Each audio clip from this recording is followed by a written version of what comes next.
नमस्कार दर्शकों, खबरनवीस में आपका स्वागत है। अगर आपने खबरनवीस को सब्सक्राइब नहीं किया है तो इसे जरूर सब्सक्राइब करें और लेटेस्ट खबरों और अपडेट्स के लिए बेल आइकॉन को भी जरूर दबाएं। श्रद्धेय अटल जी कहा करते थे, भाजपा का कार्यकर्ता या तो जीतता है या सीखता है। तो गाजीपुर के परिणामों से हमने बहुत कुछ सीखा है और हमें पूरा विश्वास है कि 2024 के लोकसभा चुनाव में भारतीय जनता पार्टी के कार्यकर्ता इस पराजय को जय में तब्दील करने का काम करेंगे। प्रत्याशी मैदान में आएगा, क्या मुद्दे लेकर के आएगा, इन सारी बातों से ज्यादा महत्वपूर्ण प्रधानमंत्री नरेंद्र मोदी जी के प्रति लोगों का विश्वास, लोगों की आस्था, उनकी गारंटियों पर लोगों का भरोसा, विशेष तौर पर गरीब जनता के जीवन में जो परिवर्तन किया है प्रधानमंत्री जी ने, आज लोगों का भरोसा प्रधानमंत्री जी के प्रति है। और ये केवल सांसद चुनने का चुनाव नहीं होगा, ये चुनाव देश में सरकार बनाने का है, देश के प्रधानमंत्री चुनने का है और सब एकजुट होकर के प्रधानमंत्री मोदी जी को ज्यादा से ज्यादा सीटें देने का काम करेंगे। और उत्तर प्रदेश ने जो 73 सीटों का रिकॉर्ड उत्तर प्रदेश में बनाया था भाजपा को देकर के, अपने रिकॉर्ड को तोड़ करके इस बार 75 प्लस के मिशन पे हम काम कर रहे हैं और उसमें गाजीपुर की भी एक सीट होगी। देखिए, भारत एक ऐसा देश है जहां संविधान सुपरमेसी है,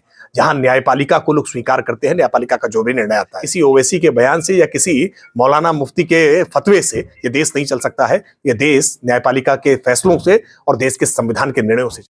सुना आपने, ये है भारतीय जनता पार्टी के प्रवक्ता और तेजतर्रार कार्यकर्ता राकेश त्रिपाठी। लोकसभा चुनावों के मद्देनजर राकेश त्रिपाठी को नेतृत्व ने गाजीपुर का प्रभारी बनाया है।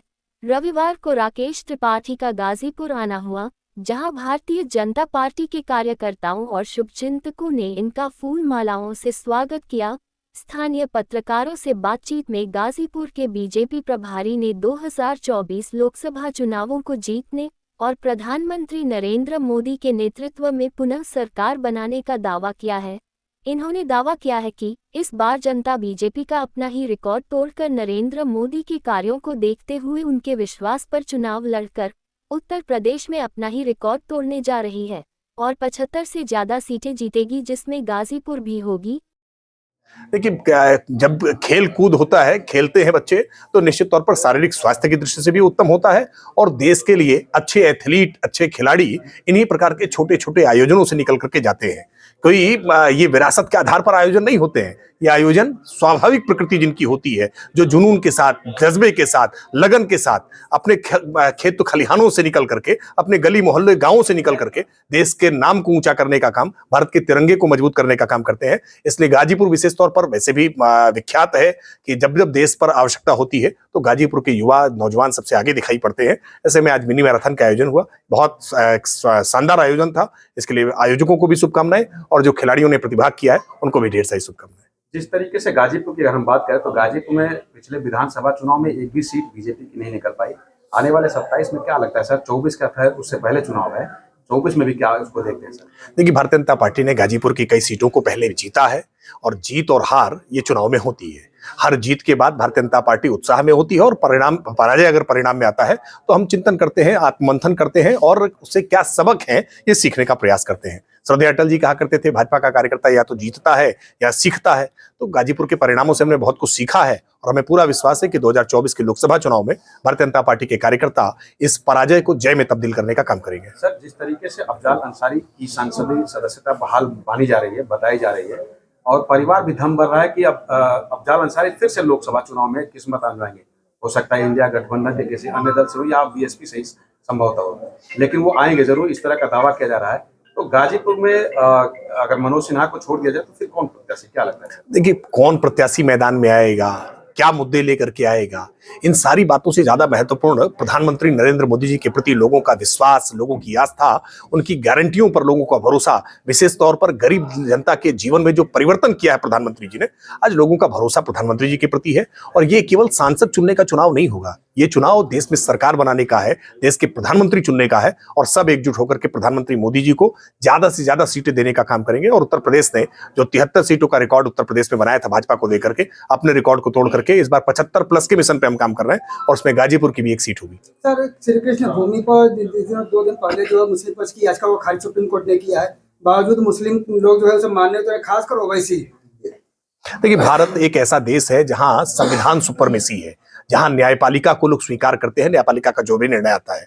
लंबे समय तक एक कानूनी लड़ाई लड़ी जा रही थी, 3 वर्ष पहले एक इसका वाद योजित किया गया था जिसमें कोर्ट कमिश्नर नियुक्त करने की अपेक्षा की थी। हाई कोर्ट ने इसको कोर्ट कमिश्नर नियुक्त किया है। सुप्रीम कोर्ट गए थे, सुप्रीम कोर्ट में खारिज हुआ है। आगे 9 तारीख के लिए फिर सुनवाई लगी है।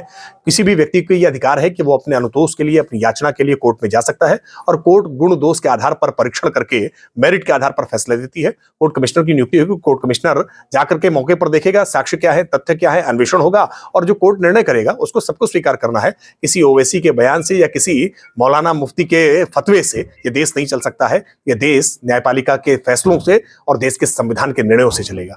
सर, अगर राहुल गांधी की बात करें, पिछले दिनों संसद पर हमला हुआ था और राहुल गांधी ने बयान दिया है कि बेरोजगारी की वजह से युवकों ने हमला किया है। राहुल गांधी का यह बयान बहुत गैर जिम्मेदाराना, बहुत दुर्भाग्यपूर्ण है। ये संसद पर हमला कोई भारतीय जनता पार्टी पर हमला नहीं है, सरकार पर हमला नहीं है। ये देश के 140 करोड़ लोगों की जो आस्था है लोकतंत्र में, उस लोकतंत्र की आस्था पर हमला है। इसको दलगत राजनीति से ऊपर हटकर देखना चाहिए। राहुल गांधी जी इस मसले पर भी अगर राजनीति कर रहे हैं तो बहुत घृणित है। राहुल गांधी का एक और मामला सामने आया, जो पहले बार मोदी नाम पे टिप्पणी हुआ था तो उस पे, और इस बार अमित शाह की टिप्पणी पर फिर कोर्ट ने तलब किया है। देखिए, राहुल गांधी हैबिचुअल ऑफेंडर है।